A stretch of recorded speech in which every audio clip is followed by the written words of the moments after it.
Welcome, welcome, welcome. This is John Van Lunen, and you are listening to Treasures of the Outer Banks, the podcast that celebrates the people and places that make this beach special.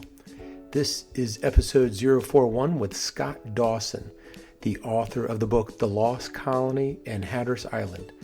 Scott was raised on Hatteras Island and calls it home to this day. Besides being an author of several books, he's also a historian and amateur archaeologist. Having grown up on Hatteras Island, Scott Dawson saw artifacts and heard stories from his ancestors and friends regarding the Croatoan Indians. In his book, he explains how Croatoan was a standalone island where Buxton, Frisco, and Hatteras are currently located. It was a standalone island because there was an inlet somewhere around the north side of Buxton. In his research, Scott Dawson cites multiple examples of evidence proving that the English who were left on Roanoke Island went to Croatoan and were assimilated into the tribe with the help of their native friend Manteo. The English had been to Croatoan 2 other times, so they were familiar with the area and had created friendships with the natives. Nobody was ever lost, and there is no mystery.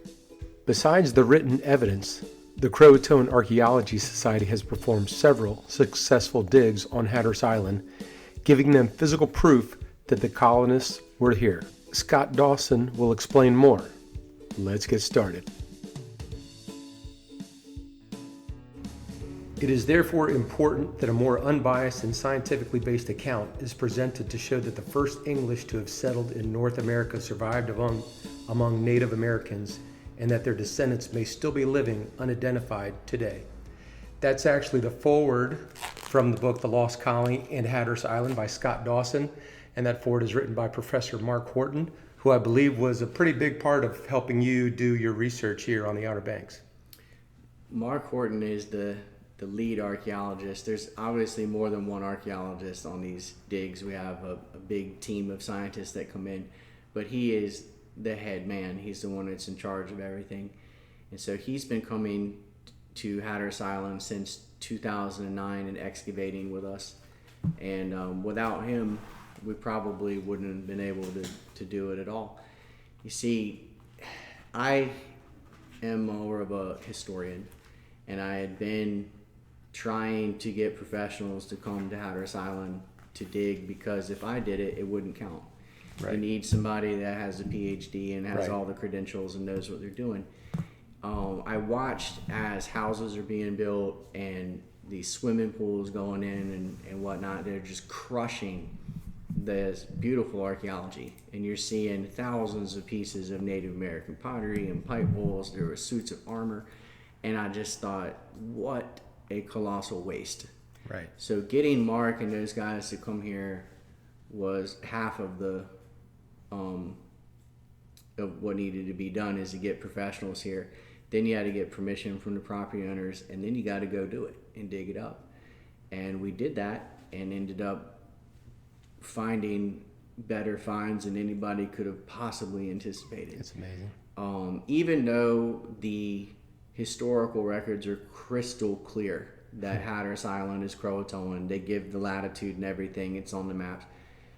I knew we were going to find some Croatoan material, and I thought that they probably are the ones that adopted the colony because it's common sense. They wrote down they went there, they had a relationship with that tribe, blah, blah, blah. But you look at Jamestown. That was never missing, and they couldn't find the fort till the 90s. You look at Roanoke. They've done 111 digs to the tune of like millions of dollars. Really? And they've never found a damn thing. So, I grew up on this island, right? I know for a fact that I was here the entire decade of the 80s.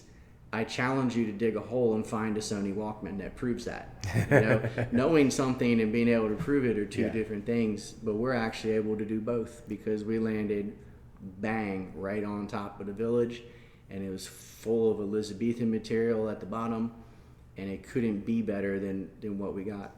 Nice. So let me back up for a second.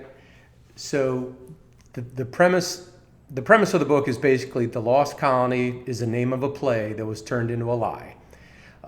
They're actually, you don't call them the Lost Colony, you call them the Abandoned Colony?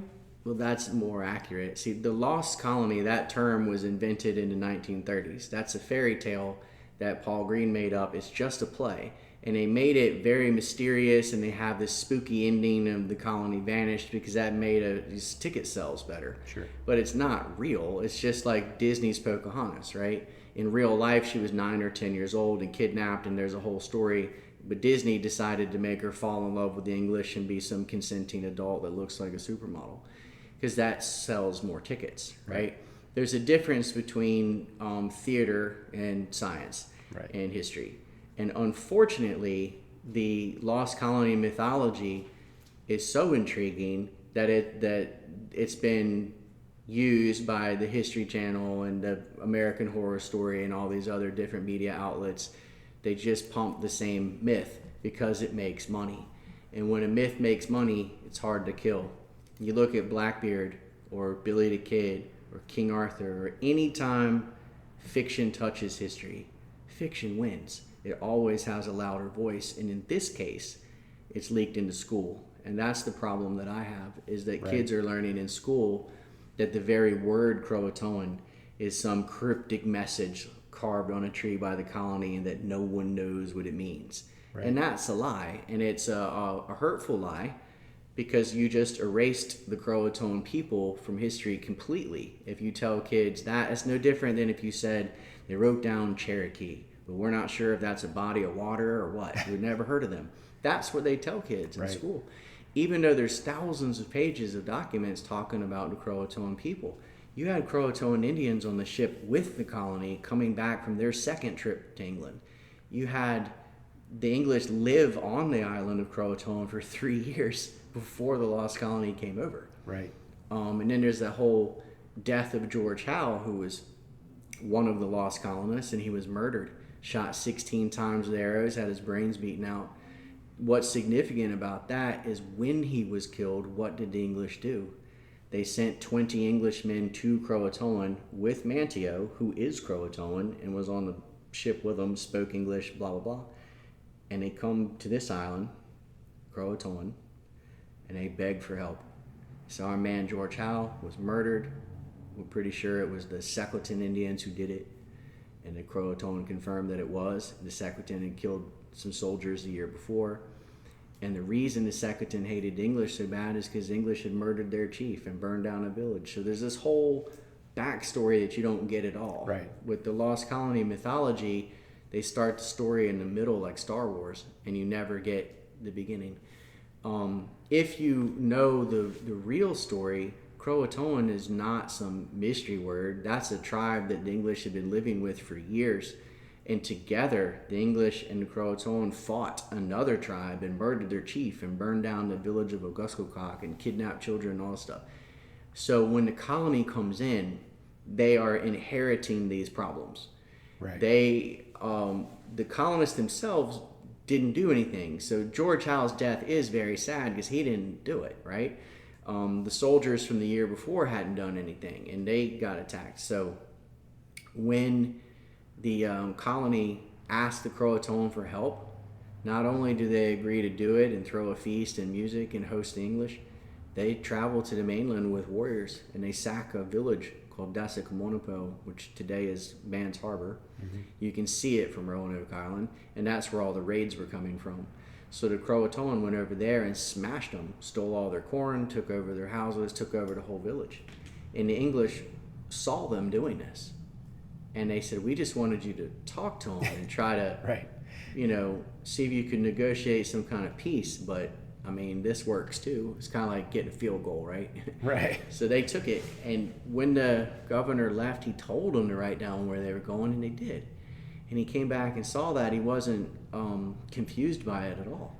He saw Croatoan and said, I greatly enjoyed to know that our colony was safe at Croatoan with Manteo, which is the place where he was born, and the people of that island are friends. We came to renew the old love that was between us and them at the first and live amongst them, blah, blah, blah. There's nothing in there that he wrote down about what does this word mean, So they're not telling the whole truth, and that's so that you can make it a mystery, Now, he never actually made it back down here because they got hit by a storm. 8 of them had already drowned and died. So now you've had 9 deaths with George Howe mixed in. blown out to sea. The ships are damaged, the anchors ripped away, and the captain died, Edward Spicer. So the new guy decided, we're done. We're going back, and they end up wrecking in Ireland. But they knew where the colony had gone. They just didn't get there. They tried to go there. Right. Now the next person to come here after that is John Dawson, who meets the grandchildren of the colony, who tell him their ancestors were white people who could speak out of a book. They had the covers of Latin Bibles, so it's before James, and they said that they came on Sir Walter Raleigh's ships. I mean, Jesus Christ. Like, all the evidence is right there. All the evidence is right there, and now we're digging and we're finding, a snap owl's gun lock and a swept hilt rapier sword, and there's a Tudor rose. I mean, Jesus, like everything you could possibly find, all this Elizabethan material, from helmets to guns to bricks to glass, it's all in the Croatoan Indian village, like inside of longhouses and right there where they said they went. Standing in the other corner is a fiction play based on absolutely nothing but Paul Green's imagination. Right. So, but it made money, right? So it leaked into schools and everything else. In the other corner, we have the actual history, what's actually written down is crystal clear about where they went. And then you have the science to back that up that shows their stuff is right here where they said it was going to be. That should be all you need. Right. Right? Like if you find a cannonball at Gettysburg, well, that makes sense, right? Because we know what happened at Gettysburg. So you're going to find some Civil War bullets or whatever. Right. Well, the reason that we found this stuff isn't because we were lucky. We were looking where we were looking because the primary sources indicate, to the very creek even, if you're from here and you're reading it, you can kind of narrow it down where it's talking about. And the primary sources led us to where to go to dig, and it was correct. Right. So all of this was based on history. It wasn't like we were randomly digging holes all over the island and got lucky. Right. This is all based on fact, and that's part of science. Science and history work together all the time. That you can't do archaeology without also history, right? Doing or you would research. have no idea where to dig a hole. Yeah, which leads me to my next question is the research of written journals and logs. When did this kind of hit you, and how long did that take you to dig up some of these clues? So the folks over at Jamestown have this thing called the Jamestown Project. It's on virtualjamestown.com, and they have taken it and compiled everything from Arthur Barlow in 1584 straight through all the Jamestown guys who don't get there till 1607. But Richard Hakluyt, which was the court historian for Queen Elizabeth, had already compiled all of the journals from these guys. So you have Richard Grenville, who was in charge of the 1585 group. You have Arthur Barlow from the 1584 group. You have John White, who was here in 85, 87, and 90. So there's several accounts by him. You have a 90-page ethnography that was done by Thomas Harriot. All of this stuff is compiled and free online. Now, it wasn't for a long time. Now, we were talking before we started this show, like how bizarre it is that segregation didn't end until just a few decades ago, right? Mm-hmm. Well, we didn't have the internet till the mid-90s. Right. And if you wanted to read Thomas Harriot, for example, you probably had to make an appointment, fly to London, put on white gloves, they'd roll it out, and you had 30 minutes to try to jot down whatever. Right. Now it's all digital, right? They can transcribe it, put it online, it's free. You can be a member of the National Archives for $4 for a year. So you still got to sit down and read it, and you still got to know, what you have to have a general knowledge about whatever time period you're in, right? You have to understand the technologies of the time and all that to really know what you're talking about. So it's good to be a historian and have read tons of this stuff. People will start reading primary sources and get a paragraph in and quit because the way that they spoke and the way that they wrote is very different from now. but it's like one of those things in the mall that looks like a jumble of just green dots, and you stare at it for a while, and oh, there's a Statue of Liberty in there. If you stick with it, all of a sudden, I promise, you'll start reading it and it'll sound normal. It's kind of like the Bible, right? If you're a little kid and you're reading it, it's like, this is hard, all these these and thys. But if you do it all the time, it just rattles through, right? It's easy. So reading the sources is all you need to do to know that the lost colony is complete BS. And that, in real life, there's this whole other story, blah, blah, blah, blah, and they came here. So that's important. That's the birth of America. And unfortunately, what happened is the 30s, when the Lost Colony came out, was also probably the peak of racism in this country. It's several decades away from desegregation. You couldn't even sit next to somebody at the Lost Colony play who wasn't white. They didn't have any native actors in it until like 2 years ago. And it was a product of the times. They're not going to end the play with blue-eyed Indians wearing English clothes playing on Hatteras Island because they'd have torn the stage down. So they made up this other fancy thing. And then immediately they start pushing this narrative with all these fake hoaxes like the Dare Stones and stuff, which the guys admitted it, including the first one. And they're all as fake as Joan Rivers' face, but it's pushing this sinister narrative that the Indians killed them. And I challenge you to find anything from 1937 written about Native Americans that isn't racist. Everything, every book, comic, whatever, is always portraying, even the cartoons, they're always trying to cook someone in a pot like at Peter Pan or whatever. And so that's why the Lost Colony play is not only inaccurate, but it's also racist.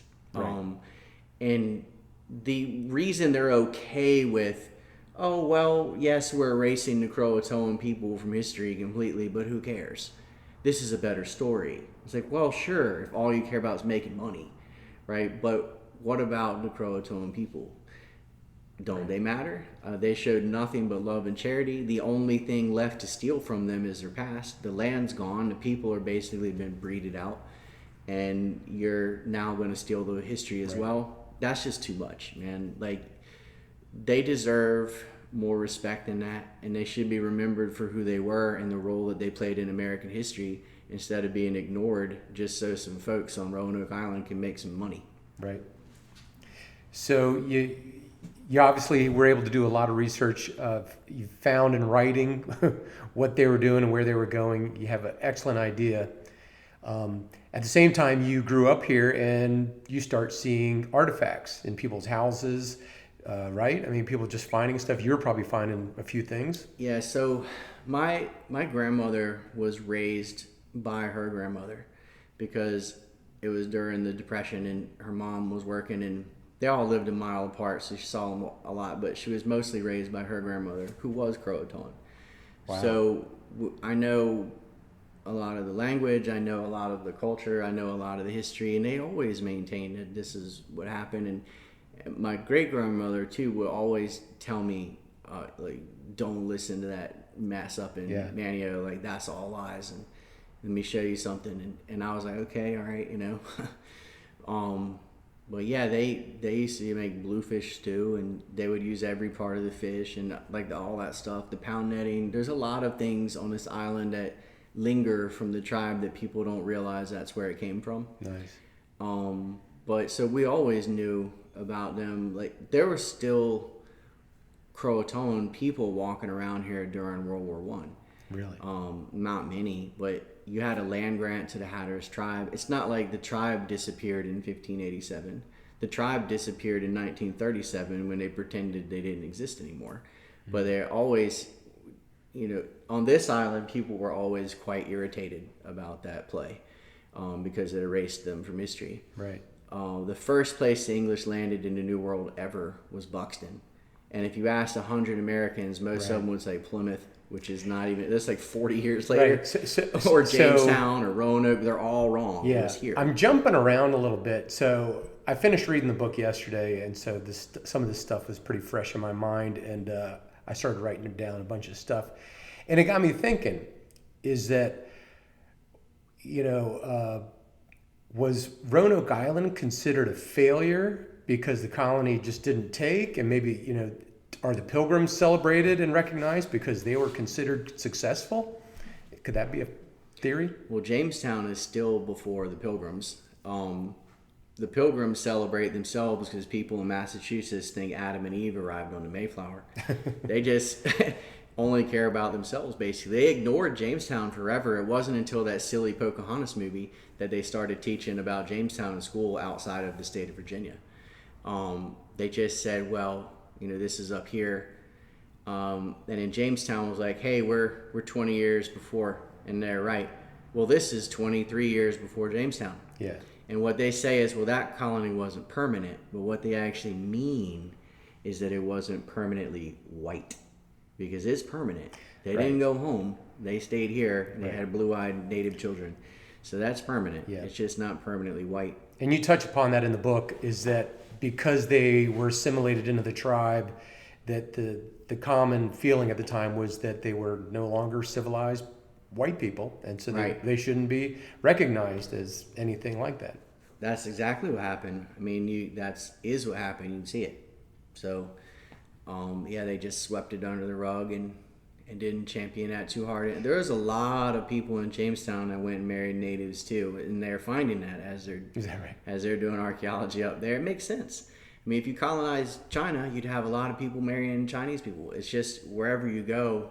I mean, you're surrounded by this, and you've got something like 8 times as many men as women in the beginning. And in the colony, there's only 16 girls, and there's 101 dudes. The first Roanoke colony.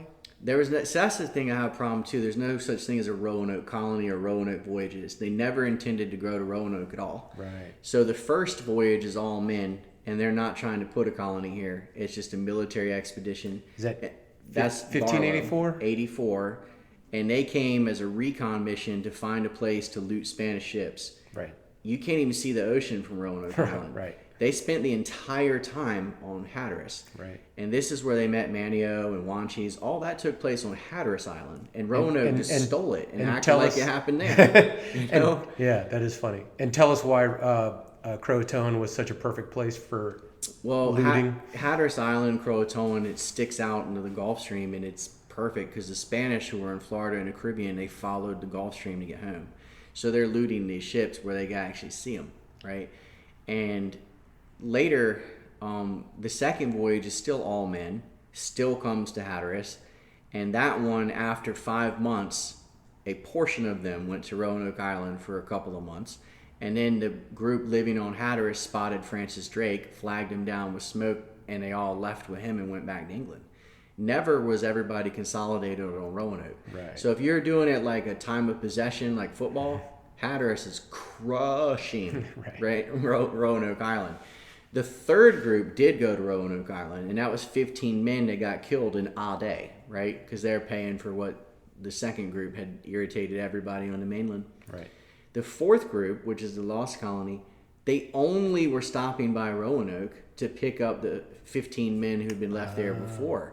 They didn't know they were dead yet. Now, while they're looking for these guys, they find a skeleton of one of them, and the fort's burned down, and it doesn't look good. The houses are overgrown with melons. There's deer inside eating them. No one has been there for a while. Right. And then one of the colonists gets jacked. So George Howe gets shot 16 times, like I talked about. And what do? They send people to Croatoan to get help, and received it. Like, this is a very easy to understand story if you're told the whole story. But the way that it's taught in school is like if you taught World War II and never mentioned Germany, and you just started the story at the bombing of Pearl Harbor and then went through to the atomic bombs, right, and never mentioned Hitler or anything. Right. Like, they're cutting out the bulk of the story by cutting Hatteras out of the story, cutting Mans Harbor out of the story, cutting everyone but the north end of Roanoke Island out of the story. Right. Like, if it wasn't within a few miles of Andy Griffith's house, it didn't happen, right? And that's kind of what went on and forever. And now the play has finally changed and basically has them walking down to Hatteras. And the reason why is because they got native actors instead of painting white people brown. Right. And when they did, they they kind of pushed to make it a little bit more realistic. Did they really? Yeah, Okay. Because you're erasing this tribe, Sure. and they know how it feels. Yeah. And that's so good for you. Thank you, little turtle, Tay. Is and that the rest, everybody else. I had nothing to do with it other than, well, I did some because I constantly made fun of the play. But I'm not the one that ultimately pushed it through. They got new people running it, and they actually are a lot more reasonable, and they're not. The play isn't perfect. It's not supposed to be. It's a play. Right. But it was so wrong before. Right. You know, that they made it not as bad, at least. So you've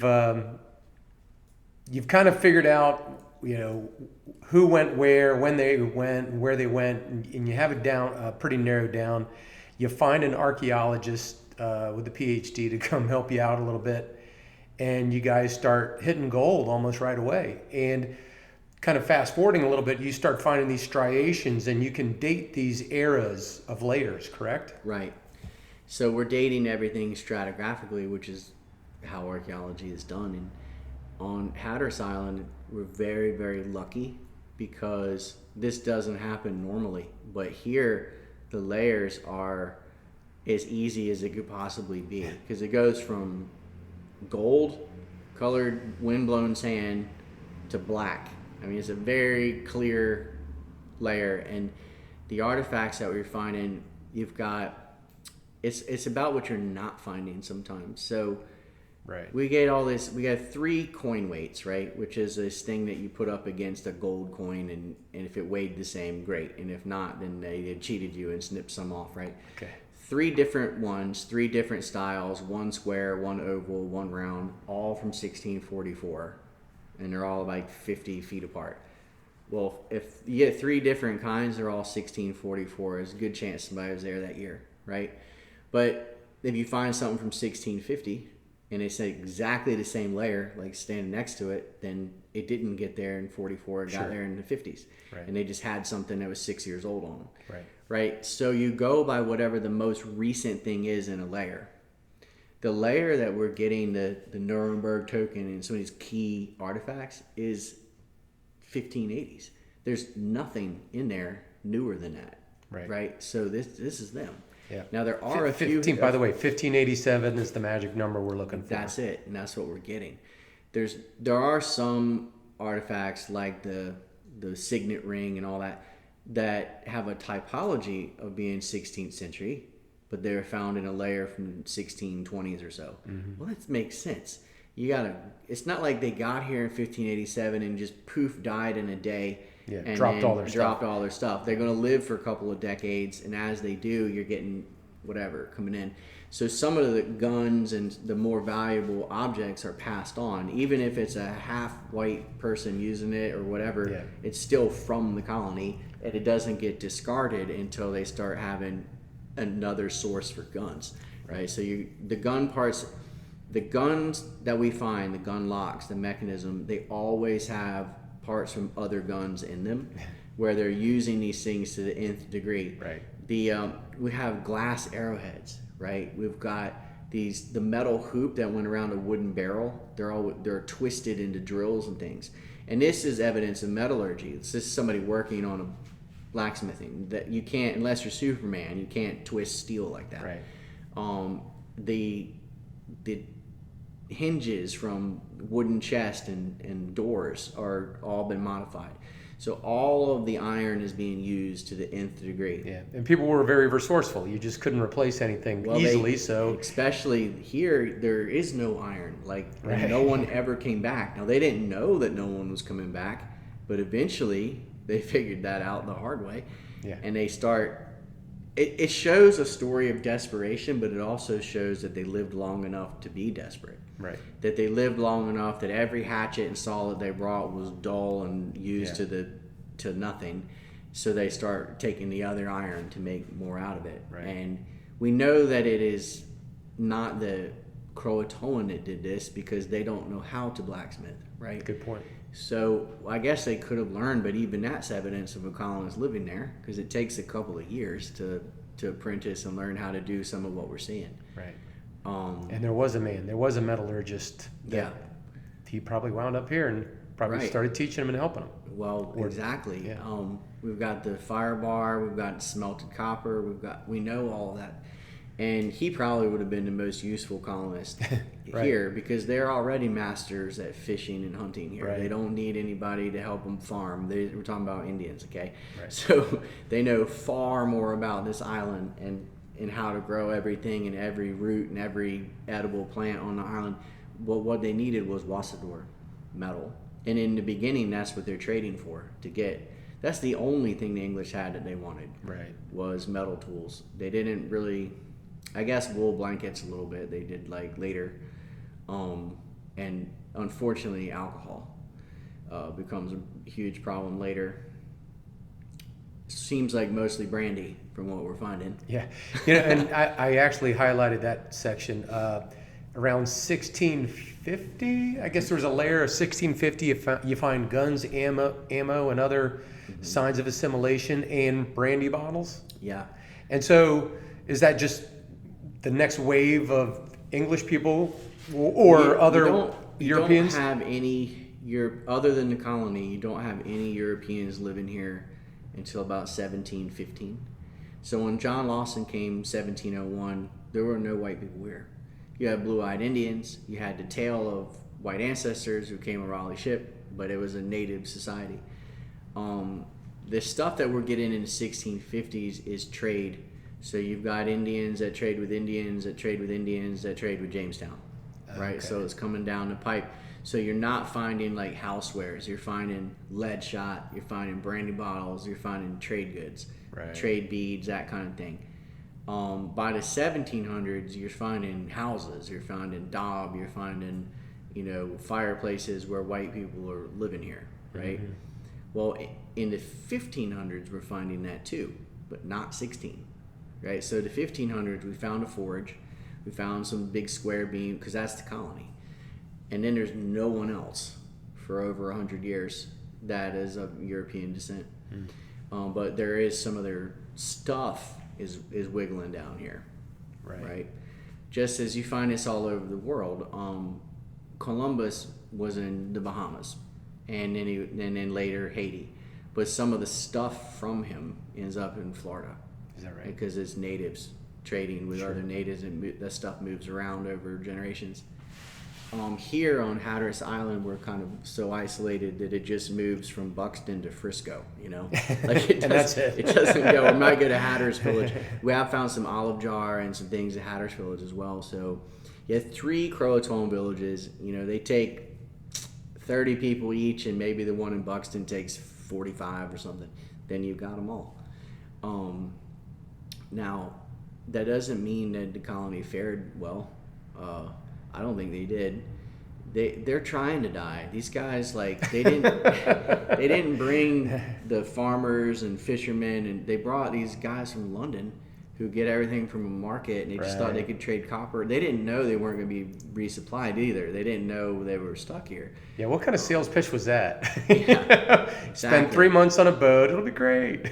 Yeah, at least 2 pregnant women did it, because Baby Harvey and Baby Dare. How crazy is that? So yeah, they had courage for sure. If you've ever been to England, it rains every day. That's why they all went everywhere else. They went to Canada, Australia, India, here. They just wanted to be anywhere but that smoggy pit of rain and bad food. So jumping around a little bit more, something you mentioned very briefly at the end of the book was that they had 2, and I don't know how to pronounce this, pinnaces? Yeah. Okay, and it's a boat. Mm-hmm. Let's ballpark 30, 35 feet. Let's just in that general area. They may have or may not have had sails. They had some kind of propulsion. Was it oars or sails? They had sails. Okay. So they had a couple of dozen longboats, and a longboat has 1 spritzel sail in the middle. It's not going to do well in the ocean, right? Right. They're not for that. They didn't leave them with anything transatlantic. If you don't have a draft of at least 8 feet, then you're just going to get tossed around like a toy. Right.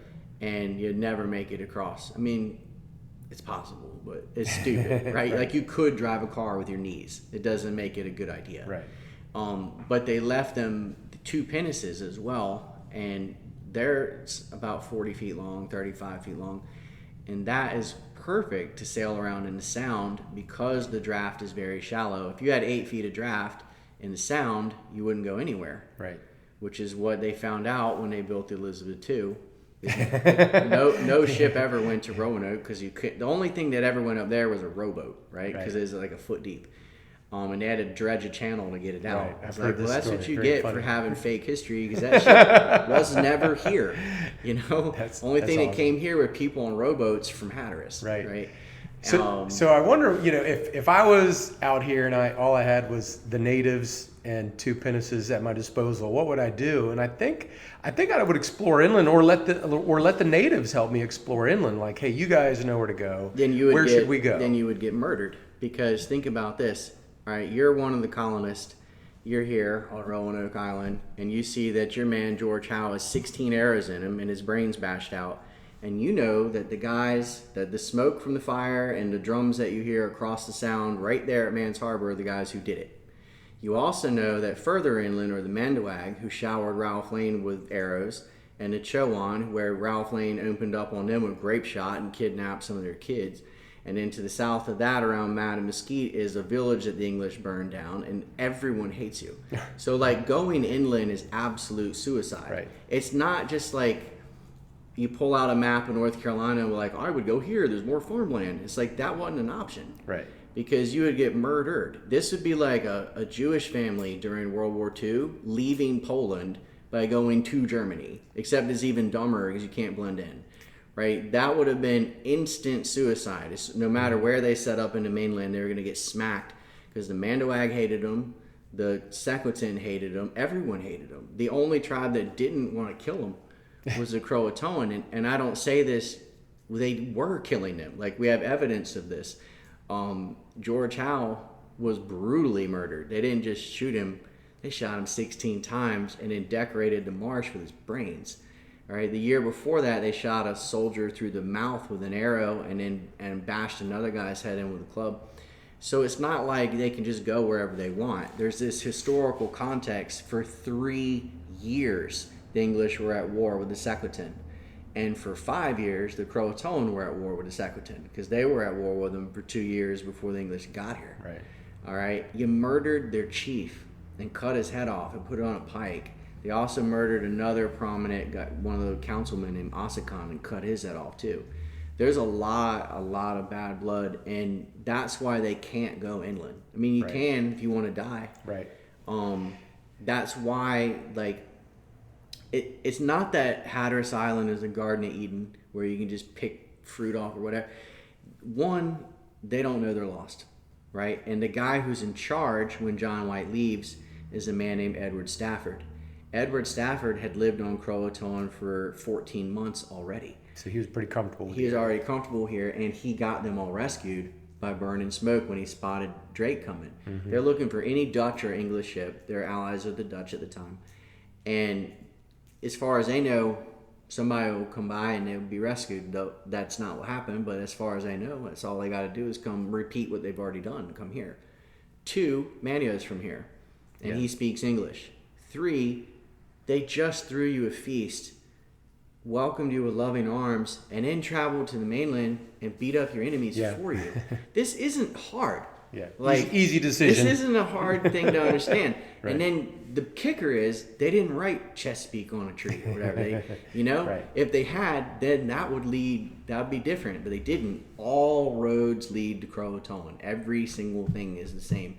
And I think people want a more complicated answer because, like, well, that sucks. You mean the lost colony just went where they wrote down they went? Yes. But, oh well, sorry it's not a more fancy answer, but that's where they are. We've been digging them up for years, and there's nothing anywhere else. So here's a good one for you. Manteo, he wasn't a chief, but Manteo goes to England not once but twice. Right. Have you found any literature in England describing his visits there? Very little. So he was a kid. Not like a little kid, but like a teenager. And the reason that they chose teenagers to go to England is because they speak English more easily. They will learn new language faster than an adult. He is described as being a lusty fellow, which in the 16th century just meant that he was well built. You're trying to entice investors, so you don't want some starving Ethiopian looking guy and be like, hey, don't you want to live over there? No, you want to get somebody who's robust and healthy and use their own racism against them. Look, if this nimble-minded savage can be this healthy, then surely you can. But yeah, that nimble-minded savage is probably 1,000 times smarter about living out here than these guys who just purchased everything. I mean, it's just like now. If you were going to go put a colony on an island somewhere, you'd be a whole lot better off getting some dudes from Montana than you would like gathering up a group of college kids from Santa Monica. You know, they wouldn't make it. So, and so Elizabeth I, right? She was kind of the backer, the person in charge of England, the Queen of England, and she was all behind this. But she passes away, and James I takes over, and things start to go south a little bit when he takes over. Well, for the colony, it does, because when Queen Elizabeth was still in charge, she had King James's mom, Mary, executed. All right, so when you kill somebody's mom and then they become king, never looks good on a resume. It doesn't work out well. So her court, now the queen's already dead, right? But her court, guys like Sir Walter Raleigh, King James cuts Raleigh's head off, right? He goes after the Tudors for a number of reasons. One, they killed his mom. Two, he made peace with Spain immediately. And the Tudors were upset about that because they've been fighting Spain their whole life. Right. The Tudors don't want King James. They want to install somebody else, at least in his mind. And that's all that, whether it's true or not, doesn't matter. That's what he thought. So he goes, puts him in jail or kills him or tries him for treason. You're not going to get a real fair trial. And then James is going to start Jamestown, in 1607. And he's mostly known for the King James Bible, but that's 1611 when he does that. Anyway, he makes no real effort to contact his colony because it's not that he hates the colonists. He doesn't even know them. They're just the drogues of society. But he can't stand the investors. He doesn't like Raleigh. He doesn't like any of these merchants that have invested in it. The Queen had invested in it. She gave 400 pounds of gunpowder from the Tower of London. The second or the largest ship that ever came over here in any of the voyages was the Tiger. And that was built by her father, Henry VIII, so she's going to lend that out. The rest of the ships were owned by these leather merchants and different people that stood to make money off of the deer skins and what have you, the pearls, everything. Right. So James has just kind of had it with the Tudors, so he doesn't do anything. That's why they're the abandoned colony. They wrote down where they went. Nobody ever went there to look, except once, but they got driven off by a storm, and then there was zero attempt after that. They never tried again. In 1602, some ship sent by Raleigh farted around Wilmington, which is over 100 miles from here, and just that's it. They were more interested in pirating than anything else, which they admitted, and they just assumed the colony was dead. They probably were. I mean, Jamestown, half of them died within a year, and they had help from Indians too, Pocahontas, all that stuff. Right. So I don't think the colony did too well. Jamestown's only 20 years later, and nobody ever came up to Jamestown from anywhere and was like, "Hi, we're over here. We have cake," Can you tell me about the current archaeology status and how that's going? So the real work is after the digging is over. Yeah. So the fun part's digging, and that's what people see on TV, and they see the dig house. We're cleaning a little bit, but all of that iron has to go through electrolysis. You got to look at the isotopes of the copper. You got to use an XRF machine on all of the glass and all of the brass, and you're putting together clay pots, and all of the reconstruction of the longhouses on this graph paper that going into computer models, and everything that is done after you're sealed everything up. And are you doing it, or are you shipping out to a lab or something? It's lots and lots of people involved in all of the analysis. I do get to put together some of the clay pots and things that you can't screw up, but Most of the upper level science is being done in labs over in London, and some of it in Boston, and William and Mary got involved. There's a professor from University of Michigan, Dr. Henry Wright, who's been super helpful, and we've got botanists from California, and there's all kinds of things going on. They're looking at the enamel of the deer, and you can extract the diet, and wow. It's amazing what just the last 15 years what we were able to do that we couldn't do before. Wow, yeah. So. And do you plan out your next summer's dig like right now? We're probably going to dig in April. However, we're working on this. Somebody approached me about this, and they said that the base of one of the old life-saving stations that's gone is there, and we could do some archaeology there. And I said, I don't mind taking a week to do that and bring our team over there, because that would be simple compared to what we've been doing. Right. And we've also been invited to Ocracoke, so wow. we might dig some other places, because all of this history is important, not just the Croatoan, but all of the history of the island. And it's not like the Park Service is going to do it. They're too busy wasting money on Roanoke over and over and over again. You know, I must admit, I try to read between the lines, and I can definitely read between your lines. Yeah. And that is, you have no faith in the National Park Service in doing anything historical. I have historical. no faith in any government at all. As if you're a student of history, that should be what you learn. That was in 101, right? Right. Like, you shouldn't. Anything that you can do without the government, do it without them. Right. You're going to be a lot more efficient. It just makes everything cost more and go slower. Yeah. Too much bureaucracy and greed. Right. And so is your spring and summer filled with digging, or? No, we don't. We only dig for about 2 weeks. Okay. And that's it, because it's not like Roanoke where they just sift sand. Here, you're getting hundreds of thousands of artifacts. Wow. And they're everything from those tiny little Venetian beads to, like, parts of guns. And it's just a huge task when you get that much out of the ground, because everything has to be weighed, measured, cataloged, and it takes forever. If we dug for a whole summer, it would take 50 years to go through.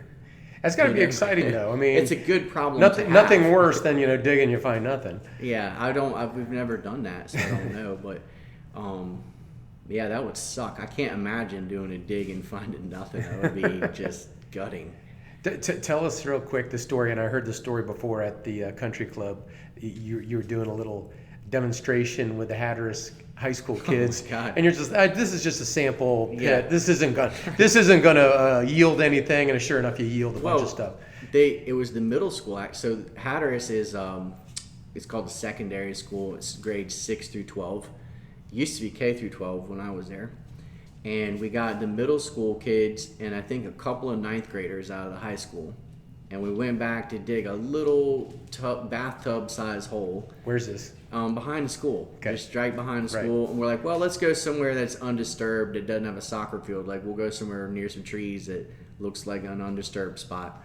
Just, for the chance of something. Right. And we dug a hole that was no more than 2.5 feet wide and about 6 feet long.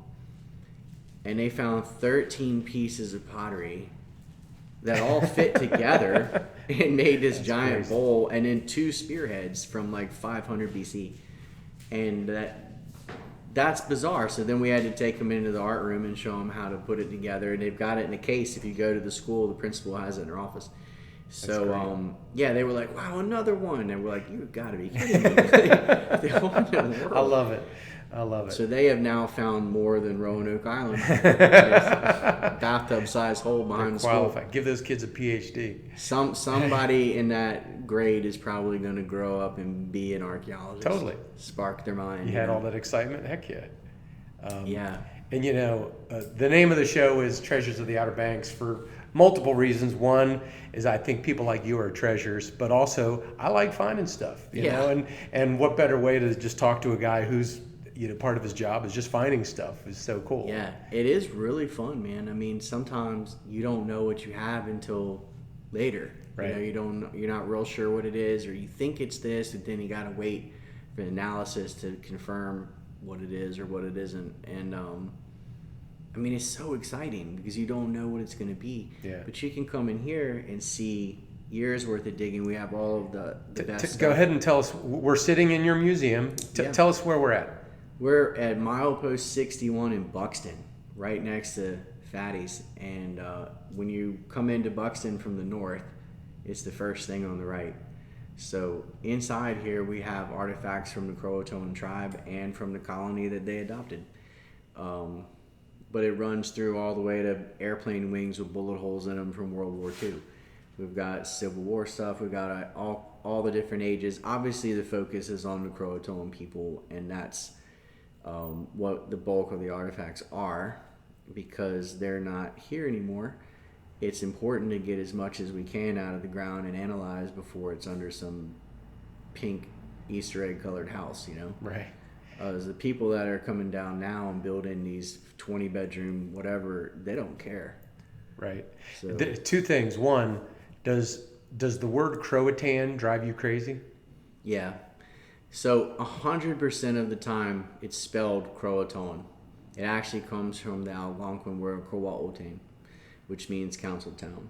So Croatan is just a hillbilly way of saying Croatoan. And I think, like, make the effort to say it right. Come on. Like, think about it if it put yourself in their moccasins, right? If English was no longer spoken at all, right? And then you had some white people who lived in a reservation that was surrounded, like, say we got conquered by China or something. You know, just put yourself in it, just switch it around a little bit. Like, you should at least make the effort to say the name right. Right. And if it's written in a time where there is no universal spelling, and they're still spelling it this way every single time, I can't find another word that is. So Raleigh spelled his name 4 different ways in one document, right? But Croatoan is spelled that way every single time.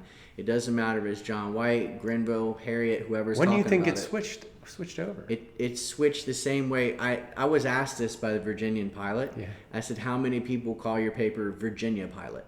Right. And all of them, right? But it says Virginian at the top. We don't like syllables, man. People We're lazy talkers. We're just lazy talkers. It's like in Tennessee, Maryville is Merville, right? And if you're from there, it's just Merv.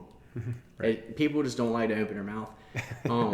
But yeah, Croatoan. Like, if I'm doing research and I see that, I don't even read the rest of it. It's like, well, you've made no effort at all to spell anything right. So right. I have a book by, I'm not going to mention the author because I think he does some really good work, but there's a story by another Outer Banks author, and the whole article, I'll show it to you after we sign off here, but everything's Croatoan. I'm like, oh boy, Scott's not going to like this. So my other question is, well, later, 400 years from now, they spelled Virginio or something. That would be irritating. Like, because you're going, where did this come from? Because it's not written that way ever until hundreds of years later. Right. So, yeah, there's a Croatoan County, a Croatoan Sound, there's a Croatoan High School, and they've all spelled it wrong. Yeah. There's a Croatoan in Virginia. Yeah. My friend cool. coaches. There's only one Croatoan, which is where the colony went, and that's Hatteras Island. And it's clearly labeled on John White's map, and it has 2 O's in it. So, plus, man, if you ever wanted to use it in Scrabble, that's more points. So you alluded to seeing these monstrosity houses going up, and it just kind of breaks your heart that there's potential dig sites being wiped out. And I got to imagine, I know I would, you got to be driving by new construction and saying to yourself, maybe I'll just walk around the yard real quick and just see if I can find anything. Permission. I always just go ask them, and they usually are going to say yes. Like, look, I'm not some leftist that's trying to keep you from developing. Because if you have that attitude, no one will give you permission to dig anywhere. Right. So, but I will ask them, like, hey, look, this is who I am. Do you mind if I just walk around and salvage some of this that's on the surface already? And this entire case right here is all from that. Is that right? So I have an entire case just of stuff that was ruined by somebody putting in a pool or whatever. Wow. And sometimes they're like, no, because they're afraid if you find something significant, they won't be able to add a 20th bedroom or whatever. Right. Oh well, I can't do anything about that. But yeah, it's gutting, man. They built some condos in Hatteras Village and went right over top of a mass grave that had 110 people in it. No way. Now that grave was found in the 70s, so they probably forgot or didn't care. They're supposed to stop when they find stuff. So you're relying on people to Right. lose their own job Right. by report. That's the dumbest thing ever. Right. In every country with a flushing toilet except America, when they do new construction like that, archaeologists go in and check it out first. And they can still build. They just get the stuff out first. Now that should have been marked down as a massive site and been on registered and this and that. Right. But then you'd have to admit the Croatoan are real, right? Right. So there's been a concerted effort by the county and the state to kind of squash the history here. And the evidence for that is it's taught in school, Right. that way. How crazy is that? I mean, I used to be an educator. Granted, I was just a PE teacher, but it's kind of hypocritical that we're educators, and wouldn't educators do the research, find the truth, and then relay that information? But it's almost like people just want to take the lazy way out and just we'll stick with this story. These It's entertaining. teachers that are teaching this now don't know that they're lying because they were lied to. Right. This has been going on since the 30s. I didn't start getting into the textbooks till a little later. You can go get a textbook, North Carolina textbook from before the play from an antique store, and it tells you they came down here in no uncertain terms. That mythology didn't start. The term lost colony, the idea they're missing at all, is from fiction. It's not real. Prove to me they're lost, because your only source for that is Paul Green, right? Who made it up out of the thin air. I think that the teachers today that are saying it, they don't know that it's wrong. And when you point it out, they usually, well, where's your source? Well, right here, here, and here. Then they'll teach it the right way.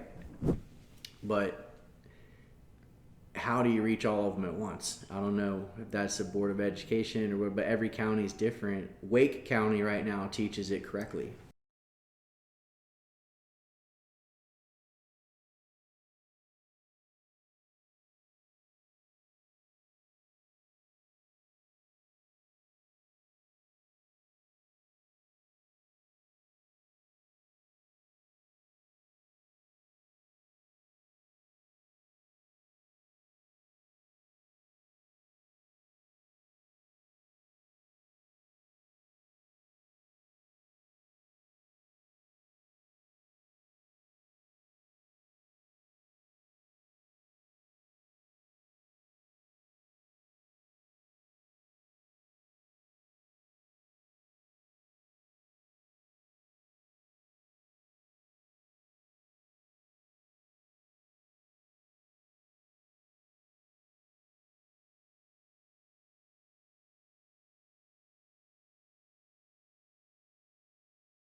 it is starting to change. You are starting to see some schools teach the truth, but there needs to be more of a consolidated effort because kids are learning in Florida and Maine and Nebraska that no one knows what the word Croatoan means, and they just basically get the narrative of the play as if that's real history, and it isn't.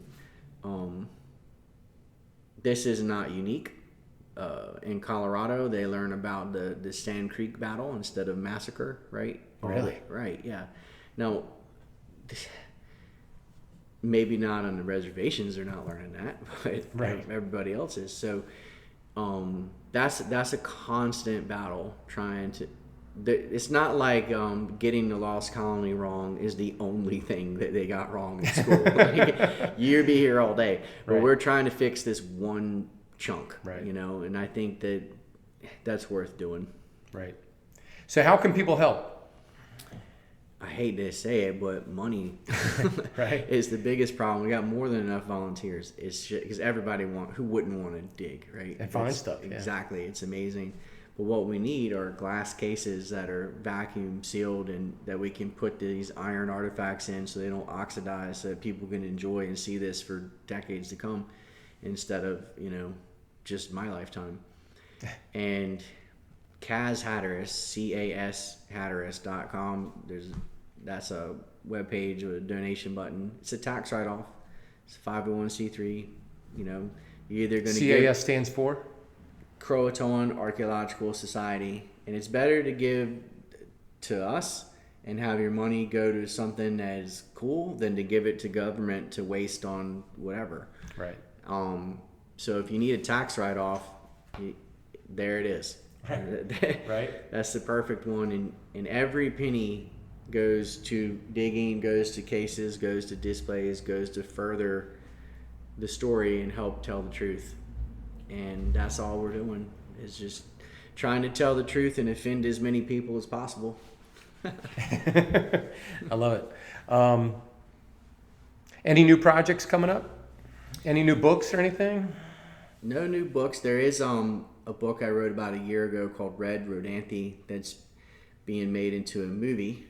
Justin Hawkins, who did Ouija House with Tara Reid, and he has written a screenplay based on this book, and that's going to be exciting to see in a theater. Something that I wrote my first time trying fiction and got a movie. Nice. So 1 for 1. It'd be weird if Red Rodanthe is what opens the door to help all the other stuff. Because I've got everything else that I've written is nonfiction. I got a book on pirates called Dark Waters, and I've got a book on the colony called Hatteras Island and the Lost Colony. I hate that title. The publisher picked it. Sounds like a term paper. But I'm sorry, this one? Yeah, I had originally named it Beneath the Sands of Time, Unearthing the Lost Colony. And it had this tree on there, and then underneath the tree were roots that went to photos of artifacts. Right. And instead, they took a generic picture of a sand dune and wrote Hatteras Island and the Lost Colony. And they were going to put Roanoke Island. I was like, no. Right. Because they have nothing to do with the story. Right. Almost nothing. Almost the only thing that happened on Roanoke Island was Virginia Dare was born there, and George Howe got killed there. Right. But the first landing took place here. They met Manteo here. This is where everything happened. This is where Stafford was when he spotted Drake, and everything happened here. And kids don't learn any of that. They're just so egotistical, I think, on Roanoke Island when they were doing this, that they cut everyone out of the story except them, including the south end of the island. Like Wanchese isn't in the story either. It's all the north end, like to a disgusting degree. And when they set up Festival Park, which is a state-run park, so it's supposed to tell the truth. I used to work there. What they give you when you were hired, at least when I was there, was this cherry-picked stuff out of primary sources that only dealt with Roanoke Island. Really? I was like, you left out the entire first voyage. They're like, well, that one didn't come here. So we're supposed to tell the history, not not limit it to Roanoke Island, but tell the whole thing. And they don't do that.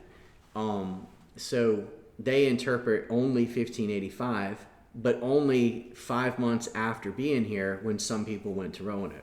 Right? That's all they interpret. That's only then they're like, well, what about 87 and that? Well, we let the play do that. The play is fiction. right? Yeah. So what do you mean? So there's no effort at all to tell the truth. And that's a state-run thing. Now, I will say that the individuals that work there will tell you the truth if you go in there and like talk long enough. They'll tell you because they are educated and they do know and they do care. Right. But that's not what the state wants them to do. Right. That's funny. Jeez, I had no idea. Yeah. Well, that ship itself was financed by donations from all over, and the people who made the donations were told it's going to go port to port. It'll be in Beaufort. It'll be in Ocracoke. It'll go to Elizabeth City and New Bern. And then whoosh, that didn't happen. Right. And then it's not allowed to leave June, July, or August at all. And if it goes anywhere after that, they charge like $10,000 for it to show up to Potato Festival for a weekend. Jeez. And there's some lawsuits about it or whatever, but basically that ship was financed by people who were told that it would be everywhere, and instead it just is Roanoke Island. Yeah. Right? And that might be because they had a senator from there for 40 years. I don't know. But it's just gross how much they lie. Like there's no integrity at all. Right. You could go on and on about it. I mean, if where the play was a significant archaeological spot, they got a parking lot the size of 2 football fields right on top of it. So right. That shows you what they were more concerned with. Can't dig there. Is getting parking mattered more than finding, because there's nothing there. Right. There is nothing there. If you read the real sources, you know that. But if you go by the play's narration, it's like, damn, there was a settlement up here? Well, no. They never found any evidence of a settlement on the north end of Roanoke Island. Right. Not once. Funny. Right. Because there wasn't one. Too good. Well, Scott, the name of the show is Treasures of the Outer Banks. You're definitely a treasure, and you're digging up treasure every day for a living. I kind of like that. I appreciate you being out here today. And if there's anything we can do for you, just let me know. Sounds good, man. Just we're going to keep on digging, and you can't find anything if you don't look. Excellent. I'm extremely thankful for Scott Dawson to sit down and share his knowledge with me today at the Lost Colony Museum in Buxton. His book, The Lost Colony and Hatteras Island, is a real eye-opener, and the information is incredible. It's a story that needs to be told to everyone that will listen. You can buy the book at the Lost Colony Museum and Gift Shop in Buxton, or you can find it in local bookstores on the Outer Banks. And if you're not on the Outer Banks, the local bookstores here are happy to ship items to you. I hope you enjoyed this episode, and I would really appreciate it if you would write a positive review for the podcast. While you're at it, let me know what you liked about this episode. Don't forget, be sure to check out my website, treasuresoftheouterbanks.com, and sign up for the weekly emails so we can stay in touch. I promise I won't be annoying. I'll be back in 2 weeks with another episode, and until that time, make it a good one.